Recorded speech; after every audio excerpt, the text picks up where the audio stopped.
Hola, ¿cómo están? Tengan todos muy buenos días, bienvenidos a la mañana del 11. Comenzamos una nueva semana junto a ustedes. El primer lunes de julio estamos en vivo a través de Canal 11 de Punta del Este, Canal 21 de Montecable en Montevideo y vamos hasta las 12:30 en este programa que tiene muchas cosas para compartir. Mucho calor, se vienen temperaturas más altas, mucha humedad, inestabilidad, niebla. Bueno, hemos tenido de todo, menos lluvias. La situación, ya definirla como crítica, suena incluso a poco. Queda un 2% de reservas de agua dulce en la represa de Paso Severino, en lo que es el abastecimiento para Montevideo y la zona metropolitana, donde vive la mitad de la población del Uruguay. Bueno, se va a terminar el agua bebible en las canillas, ¿no? Han aumentado el nivel de sodio, han aumentado el nivel de cloruro. Por lo tanto, bueno, hay preocupación por temas vinculados a la salud, además de que, bueno, ha habido consecuencias en los calefones, en la fibra de la ropa que se estropea por lavarlas con agua salobre, las mascotas que no quieren tomar agua, bueno, cantidad de consecuencias ulteriores que de repente en una primera instancia uno ni se imagina y que después con el transcurrir de los días van surgiendo realidades como consecuencia de la situación del agua salada que se está suministrando en Montevideo. Como ya lo había dicho el presidente, si no llueve, en varios días el agua va a dejar de ser bebible. Bebible, ese término que a mí me da yogur, pero bueno, le llaman bebible al agua, pero bueno, va a haber suministro garantizado para lo que es el saneamiento, para lo que es la higiene personal. Y bueno, habrá que bañarse con agua salada. Hagamos de cuenta que estamos todo el año, quienes viven en Montevideo por ahora, todo el año en la playa bañándose con agua de mar y listo. Y también lo que significa, bueno, eventualmente la cocción de alimentos. Hay mucha gente que prefiere gastar un poco más, comprar agua envasada, utilizar esa agua para cocinar, en fin, hay distintas alternativas, también hay que mirar los bolsillos, más allá de que se le ha quitado el impuesto al agua embotellada para hacerla más accesible a la gente e inclusive población vulnerable desde el punto de vista económico que va a tener el subsidio de recibir 2 litros de agua gratis por día, en algunos casos son 2 bidones, 2 bidones, no 2 litros, 2 bidones de agua para poder utilizar en el hogar, ¿no? En las tareas habituales, gente además que tiene niños o mujeres embarazadas o personas hipertensas, etcétera, etcétera. Hablando de lluvias, dicen que esta semana va a llover. Por ejemplo, en la zona de la cuenca del río Santa Lucía, zona de Paso Severino, no ha llovido absolutamente nada. Creo que en el último mes cayeron 5 milímetros, no existe.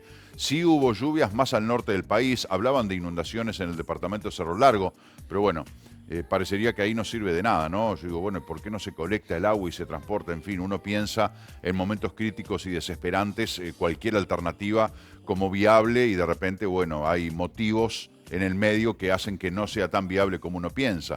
Han descubierto algunos pozos de agua, están bombeando agua en la zona del Parque Valle a unos 70 metros de profundidad, unos 10.000 litros por hora. Parecería que hay 2 o 3 lugares donde han encontrado agua para extraer. Bueno, son todas alternativas que se están llevando a cabo para tratar de paliar esta situación que por ahora sigue incambiada. Este es el pronóstico de Inomet.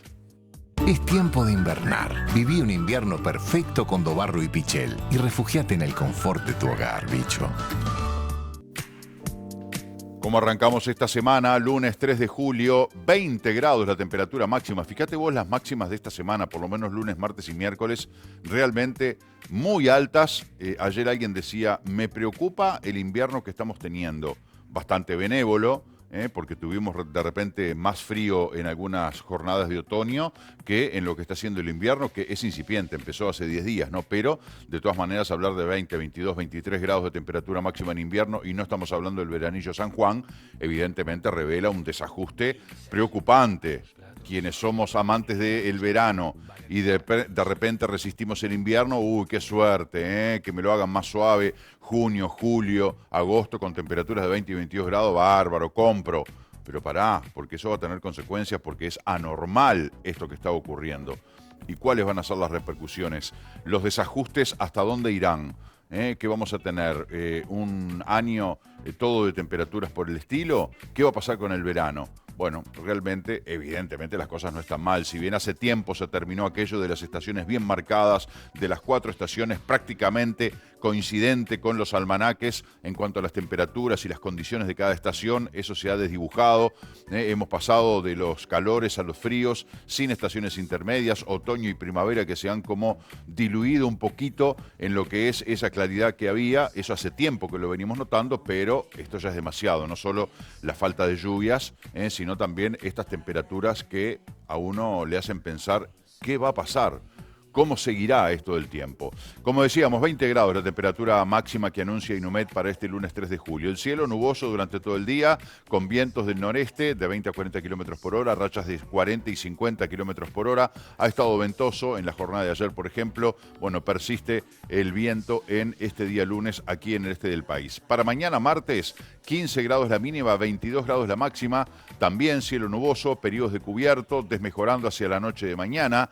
Mientras que para el miércoles anuncian 13 grados de mínima y 20 de máxima, con cielo nuboso y cubierto, precipitaciones y probables tormentas, mejoras temporarias. Bueno, no creo que sea muy importante el volumen de lluvia porque habla de, bueno, mejoras temporarias con probables tormentas y simplemente precipitaciones. El tema es la cantidad, o sea, la calidad de la lluvia que cae, no la calidad del agua, que sea buena la calidad del agua, sino precipitaciones que sean en el volumen necesario y en el tiempo necesario. Como todos sabemos, si llueve torrencialmente de repente en 3, 4, 5, 6 horas, que es un diluvio universal, eso provoca rápidamente inundaciones, no sirve para la tierra que no le dé el tiempo a absorber. Eventualmente se pueden completar o mejorar los niveles de los reservorios de agua dulce, pero en definitiva lo ideal, aunque ahora sí necesitamos agua en volumen, en Montevideo y zona metropolitana para recuperar los niveles de las fuentes de agua dulce, pero para lo que es el suelo, los cultivos, para el campo, lo que se necesita es una lluvia moderada y sostenida, que sean varios días de una lluvia moderada para poder hidratar la tierra y para poder recuperar un poco el suelo que está tan maltrecho. Decíamos entonces que vamos a tener un miércoles probablemente con algo de lluvias. El viento va a calmar, va a soplar del oeste al sureste de 10 a 30 kilómetros por hora. 15 grados 8 décimas es la temperatura en este momento en Punta del Este según Inumet, con cielo nuboso, vientos del nor-noreste entre 22 y 46 kilómetros por hora, con un 91% de humedad y 10 kilómetros de visibilidad. Hoy no hay niebla, cosa que sí ayer hubo, ayer domingo de mañana temprano, era impresionante, espantoso, y se mantuvo hasta las 11 de la mañana, hasta el mediodía, que empezó a despejar un poquito, tímidamente. El sol disipó la niebla y bueno, después de tarde quedó una tarde agradable, pero se notaba claramente de que había mucha humedad. Así que la niebla, cuidado, un factor presente en estos días y ya hemos hablado del peligro de este fenómeno. Comenzamos con los titulares del diario Correo de Punta del Este. El tripulante filipino accidentado en alta mar fue rescatado en operativa de la Armada Nacional. Hay una ensalada de números en cuanto a las distancias a las que estaba. Hablan de un buque carguero. Algunos dicen, no, eso es un buque granelero, no, eso es un buque petrolero. Bueno, es un buque mercante. Y la distancia a la que viajó este helicóptero, que en este momento está prácticamente para posarse sobre la cubierta de este buque para rescatar al marinero filipino que había sufrido un traumatismo de cráneo con convulsiones. Bueno, fue trasladado al sanatorio Mautone.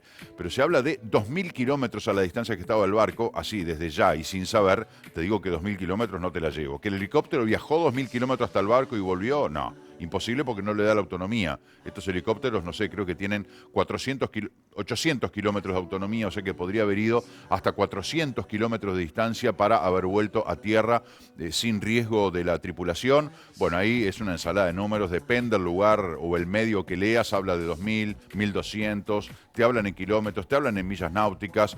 El buque aparentemente dio la señal de alerta cuando estaba a 2.000 kilómetros, pero obviamente por la distancia de la costa, el buque se fue acercando, que demoró unas cuantas horas. Cuando estuvo dentro del rango, dentro del radio de alcance del helicóptero, ahí despegó el helicóptero para irlo a buscar y trajo al marino a tierra, que según la información que hemos recibido está fuera de peligro. Pero bueno, de todas maneras se armó un jaleo bárbaro con el tema de las distancias.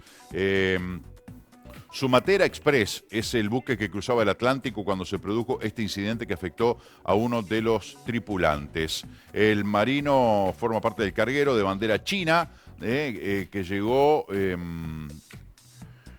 Estaba el 15 de mayo de China, iba para San Lorenzo, aguardaban su arribo el 28 de julio, cruzaba el Atlántico, se produjo este incidente. El carguero estaba a 800 millas, que son unos 1.500 kilómetros. En ese momento el capitán del barco se contactó con el Centro de Búsqueda y Rescate, ubicado en el comando de la flota. La ubicación, obviamente, la distancia, es imposible la evacuación mediante helicóptero. El mando naval ordenó que zarpara un buque de control y aprovisionamiento logístico, el Row 4 General Artigas. También le pidieron al capitán del buque navegar hacia mar uruguayo para acortar distancias y poner al barco al alcance del helicóptero de la aviación naval que saldría desde Laguna del Sauce.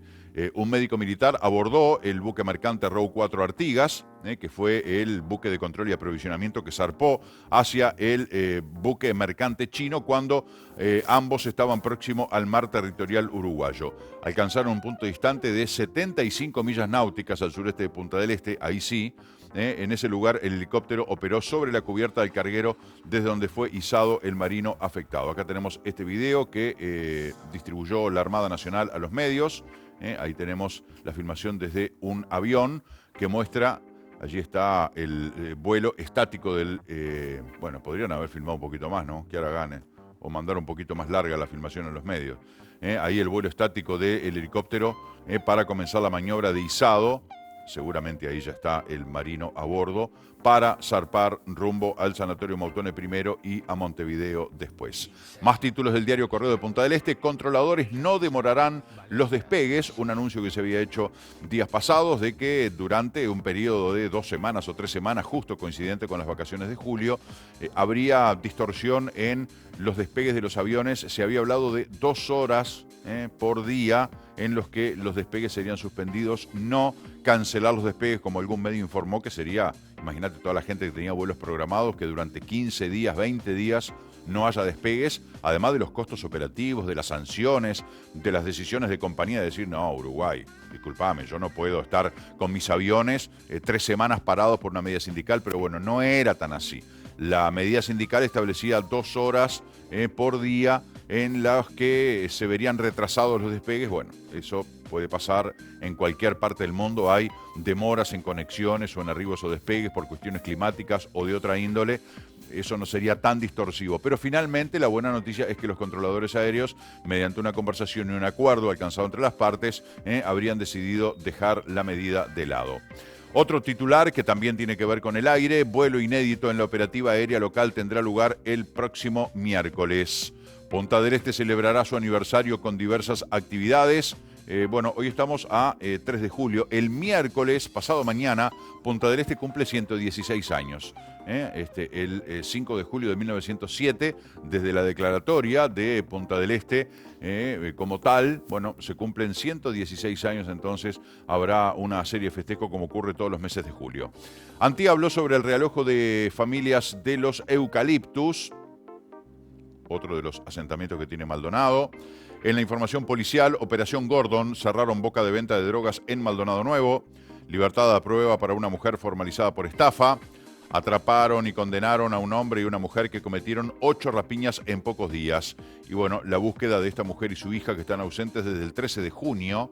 Esta noticia que ya tiene varios días, pero no ha habido novedades en torno a esta mujer y a su hija.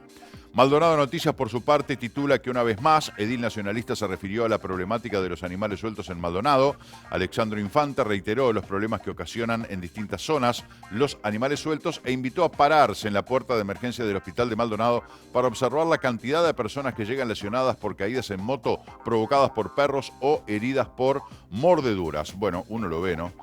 En la calle, cómo gente va en moto, en bicicleta y le salen perros de algún lado, perros callejeros o perros con dueño, dueño o dueña irresponsable, que lo dejan suelto y que de repente el perro no está acostumbrado a andar en la calle, o que, bueno, son esos perros que son medio psicopáticos y que pasa una moto y le ladran, que odian, y cuando vas dando pedal en la bicicleta, el movimiento ese de los pies es lo que de repente pone o irrita a los animales y tiran los tarascones.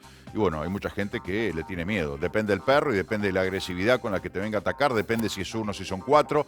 O sea, realmente es un peligro. Mucha gente pierde el dominio porque le da miedo, porque los perros lo pechan, porque se le cruza uno adelante y de repente para no pisarlo termina cayéndose la persona, en fin, pero hay mucha gente mordida y mucha gente lastimada por la caída en una bicicleta o en una moto como consecuencia del tema de los perros sueltos, un problema que desde que yo estoy en Maldonado hace 30 años existe. Hemos hablado con todos los directores generales de higiene de la Intendencia de Maldonado, hemos hablado con quienes han estado a cargo de las perreras, de los refugios de animales, con los distintos nombres que han tenido, distintas políticas educativas, las tenencias responsables, las castraciones gratuitas, muchas cosas que se han hecho y sin embargo es como digo, como el tema de la seguridad, ¿no? Nadie le puede poner el cascabel al gato, o como el tema del tránsito, en muchos aspectos es un problema muy grave, con severas consecuencias para la población, independientemente del tema sanitario, ¿no? De que uno anda por la calle y de repente encuentra las necesidades de los perros por allí de adorno, como parte del mobiliario urbano, más allá de la limpieza que haga la Intendencia y de los jornales solidarios que dejan los barrios como un jaspe, pero de todas maneras hay una población suelta, una población canina suelta muy grande y es realmente un problema. Bueno, otra vez también en la Junta Departamental se hacen eco de esta problemática.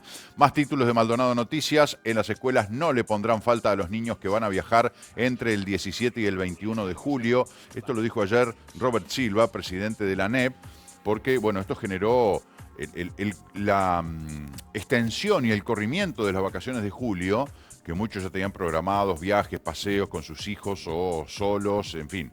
Y eso altera la dinámica de las familias que ya tenían todo programado, incluso reservas con boletos o reservas de hotel pagas. Bueno, finalmente la ANEP dijo, no le vamos a estropear las vacaciones a nadie.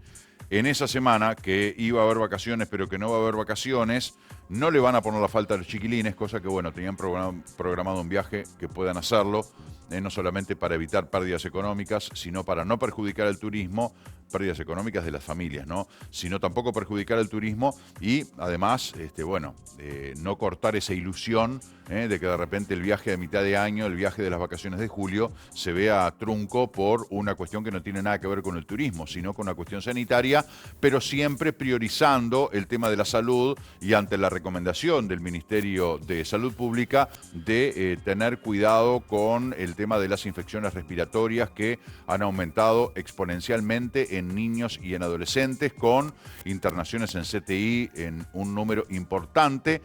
Pero bueno, ayer escuchábamos la palabra de Leonardo Cipriani, el presidente de ACE, decir que eso es algo muy fluctuante. Ayer Ignacio Álvarez ponía un audio al aire desde su teléfono de Cipriani y decía, hoy de tarde, por ejemplo, a las 5 de la tarde no teníamos ningún ingreso en CTI. Y al rato teníamos 4 niños prontos para ingresar a CTI por cuadros respiratorios, es decir, que hay una fluctuación más allá de una población estable que ocupa las camas de CTI, pero esto de repente, una emergencia de un sanatorio, de un hospital, se llena de casos o aparecen varios en simultáneo de niños con o adolescentes infecciones respiratorias que se agudizan, que se agravan, qué pasa con los asmáticos, que además, bueno, los niveles de humedad, los porcentajes son elevados y esto tampoco ayuda para nada a lo que es la curación de personas que tienen afecciones respiratorias, pero bueno, la cosa está realmente complicada con virus que andan dando vuelta de todo tipo, pero y color, y la situación de las infecciones respiratorias, que por eso se tomó la medida para abrir un colchón de tiempo que permita cortar la cadena de contagios de los niños y adolescentes, sobre todo, que como decíamos, la parte de los niños que es la más difícil de llevar adelante, las medidas no farmacológicas, ¿no? De cuidado con la tos, de cuidado de, bueno,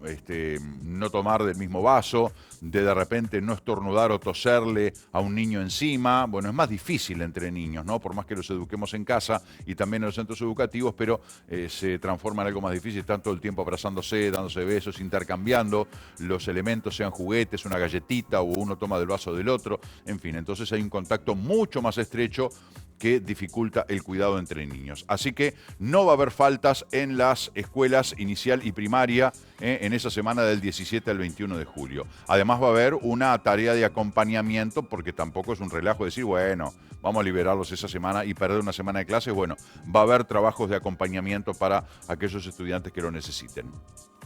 También Maldonado Noticias recoge la información del tripulante filipino que fue trasladado a Sanatorio Mautone desde casi 1.300 kilómetros. Bueno, 1.300 kilómetros, o sea, entre el buque mercante a bordo del cual venía y lo que fue después la sumatoria de la distancia que recorrió el helicóptero, ¿no? Un helicóptero no puede recorrer, estos por lo menos, no puede recorrer esa distancia, no tienen esa autonomía. Estudiante del Liceo número 1 de Maldonado a Olimpiada Internacional de Matemáticas. Bueno, estuvimos la semana pasada hablando con él en nuestro móvil. Investigan pedido de auxilio de tripulante chino que dice estar encerrado en un barco. Esto no tiene nada que ver con el filipino, son 100 pesos aparte. Este mensaje que apareció en una botella, Message in a Bottle. Aquí no se le vino la canción de Police. Una mujer que estaba caminando por la zona de Sauce de Portezuelo. Quiero decirle al noticiero de Montevideo que Sauce de Portezuelo no es Piriápolis. Ayer informaban en la playa de Sauce de Portezuelo en Piriápolis. No tiene nada que ver Sauce de Portezuelo con Piriápolis. Estamos hablando de la costa uruguaya, no estamos hablando de la costa Rumania. Uy, ¿cómo es Rumania? ¿Cómo son los bordes y los límites? A ver, no está tal pueblo, no lo tengo claro. No, estamos hablando de Uruguay y estamos hablando de medios de Montevideo, ¿no? Pero bueno, como siempre, la academia muchas veces deja mucho que desear respecto a lo que es la práctica del territorio. No tiene nada que ver el caso de este tripulante de un barco chino que arrojó esta botella pidiendo auxilio y esa botella apareció en la playa de Sauce de Portezuelo, aquí en Maldonado, que está siendo periciada y analizada, porque además, como ustedes ven, todo escrito en chino, a ver cuál es la traducción, pero la mujer leyó SOS, SOS, un papelito entre una botella y dijo, ¡zas! Esto es un pedido de ayuda. Bueno, se está investigando este pedido de auxilio, a ver qué es lo que ocurre. Estaban esperando al barco en Montevideo para investigarlo, a ver si lo que denuncia este hombre es verdad. 18 meses de medidas sustitutivas para autora de estafa por $10.000. Es otro título de Maldonado Noticias. Batallón de Laguna del Sauce se suma y pide apoyo para la campaña Un Gol para la Paz. Y Jardinero capturó a un ladrón de una finca de Punta del Este que terminó en prisión. Me imagino que el ladrón no es jardinero. Vamos a ver otros titulares. Nos vamos a El Observador. Paro en los bancos privados este lunes. Trabajadores denuncian extorsión. Sistema financiero en conflicto, dice allí el cartelito que está en el saco de esta persona. Las millonarias compras que está haciendo OCE a contrarreloj para obtener agua dulce del río San José. Construyendo un dique y, enterrando tuberías, ¿no? Y conectando tuberías. Asistencia al aula en primaria está en el nivel más bajo desde que hay registros. Mirá por qué, es lo que termina diciendo el titular aquí en el artículo del Observador. La pregunta de Ana Inés Martínez a Damiani, que hizo enojar a hinchas de Peñarol en el velorio de José Fuentes. Bordaberry encabeza las preferencias en la interna del Partido Colorado según encuesta. ¿Cómo estará el tiempo la primera semana de julio en Montevideo según Inumet? Bueno, la cumbre del Mercosur que se está llevando a cabo en vivo. Saralegui en la ruta comiendo un refuerzo con un vaso de refresco, cariño y amor al fútbol. Acá tenemos esta transmisión en vivo. Ah, no me dejás, qué peleador. Bueno, no me dejás, listo. Más titulares de El Observador, lo que nos deja leer, 5 de oro, una persona de San José se llevó un pozo millonario, 30 millones de pesos se llevó un solo apostador en San José. Fede Valverde, Real Madrid prepara apelación para bajarle la sanción por el caso Baena. Bueno, hablan del archivo de esta causa. Federico Valverde, ¿se acuerdan que había tenido un incidente con Baena, jugador del Villarreal, por un incidente, una falta de juego y que el jugador que aparece allí de camiseta amarilla le dijo a Valverde, llora ahora que tu hijo no va a nacer, en referencia a un embarazo complicado que estaba llevando adelante la esposa de Federico Valverde? Es un golpe bajo, totalmente fuera de lugar lo que le dijo el futbolista. Federico Valverde metió violín en bolsa, después fue a la salida del vestuario, en el estacionamiento del estadio, y le pegó un sopapo como diciendo, conmigo no te metas más, te estás metiendo con un hombre, no con un chiquilín. Bueno, esto le valió una sanción, una réplica. Federico Valverde agredió y lastimó, este hombre lo denunció, ay, me pegó, Federico me pegó. Bueno, se habló de que le iban a dar 5 partidos de sanción a Fede Valverde, y todos nos preguntamos, ¿y a Baena? ¿Qué le van a hacer a Baena? Porque no está bien, Federico, que le hayas pegado a un futbolista. No está bien la violencia. Sos un ejemplo de muchos niños, niñas, adolescentes. Hay que predicar con el bla, bla, bla, todo ese discurso, ¿no? Está todo bien. Y al otro, que como es una agresión verbal, no se cuenta. ¿Se sanciona solo una agresión física? No, me parece que una agresión verbal de ese calibre, porque convengamos que en el fútbol se dicen unas barbaridades impresionantes e irrepetibles dentro de la cancha, entre jugadores, producto de el fragor y la temperatura del juego, pero todo tiene un límite. Y en este caso, para mí, el jugador del Villarreal se le fue la moto mal. Fue una ofensa atacando un punto débil, doloroso y triste de la vida personal por el que estaba atravesando Federico y su esposa. Bueno, Federico encontró esa manera de hacer justicia no dentro del campo, donde nadie los viera, y le dio un buen castañazo. 5 partidos de suspensión para Valverde. Injusticia total. Resulta que ahora investigaron y Baena mintió en la declaración. Porque dijo, yo estaba con fulano que está de testigo. Fueron a mirar las cámaras y le dijeron, acá no está fulano. ¿Dónde estaba? Bueno, no, estaba así, lo que pasa, las cámaras no lo muestran.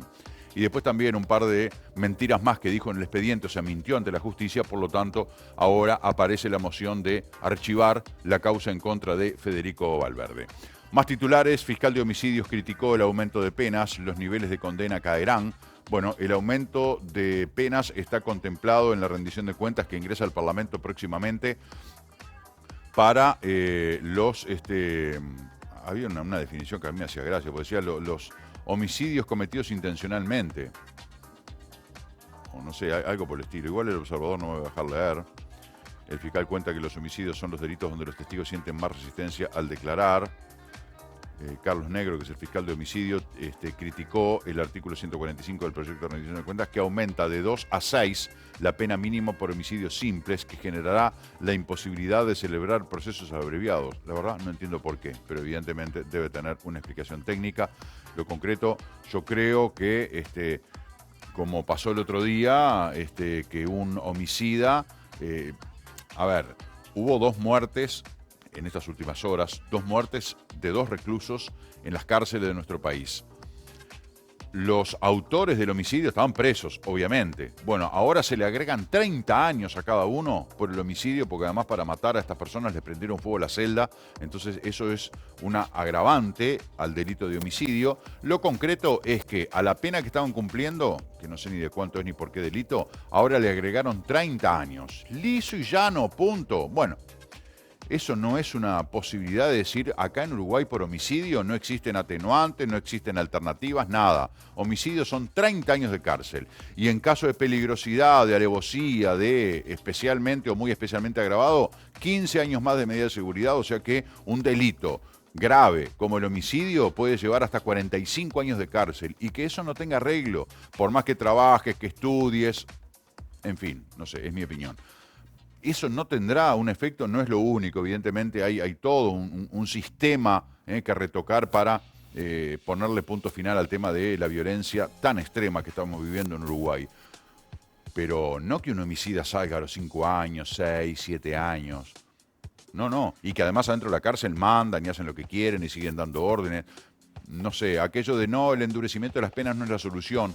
Bueno, quizás por definición sí, pero en la práctica a ver si no empieza a ayudar junto con otras medidas socioeducativas, como explicaba el otro día en la visita que nos hizo aquí el programa el diputado, ¿quién fue? ¿Antonini? No fue Antonini, ¿quién fue que estuvo acá? ¿Qué diputado fue que estuvo? José Carlos Maía, senador, que decía el plan con 7 componentes donde trabaja el Ministerio de Educación y Cultura, la ANE, Ministerio de Desarrollo Social, Ministerio de Transporte, Ministerio del Interior. O sea, no es solo el Ministro del Interior o el Ministerio del Interior, es una cuestión en conjunto, pero que ese es un elemento que puede ayudar, me parece que es indiscutible. Como Alfredo Arias en Peñarol, el torneo intermedio se cobró otro director técnico. Bueno, hay más titulares, mucho que tiene que ver con el fútbol, con el deporte nuestro de cada día. Nos tenemos que ir a la pausa. Cotizaciones según el Banco República: dólar 36.25, 38.75, dólar Ibro 36.75, 38.25, euro 38.60, 43.50, argentino 0,05035, real 6.90, 8.70, unidad indexada 5,823. Vamos a hacer la pausa. Hoy, como todos los lunes, está Gustavo Rodríguez con su información deportiva y también José Luis López, que nos trae todo lo que tiene que ver con seguridad informática. Nosotros estaremos entrevistando en el próximo bloque a Lucía Monguel, de la Escuela de Pueblo Olivera, esto es en el departamento de Salto, una escuela que está preseleccionada entre, escuchen bien, las mejores 10 escuelas del mundo sobre el World Best School Prize, la categoría Promoción de Vidas Saludables. Es una escuela que descubrió que el agua era la fuente de contaminación en la localidad y como solución inmediata comenzaron a hervir agua potable y posteriormente instalaron un clorador en la bomba para potabilizar el agua, proceso que se optimizó con tubos de ensayo para garantizar el nivel óptimo del cloro. Un tema bien interesante desde el punto de vista de la investigación, pero particularmente en la coyuntura que estamos viviendo tiene un peso muy importante. Bueno, conoceremos más detalles en la entrevista de este día. Hacemos la pausa y ya volvemos.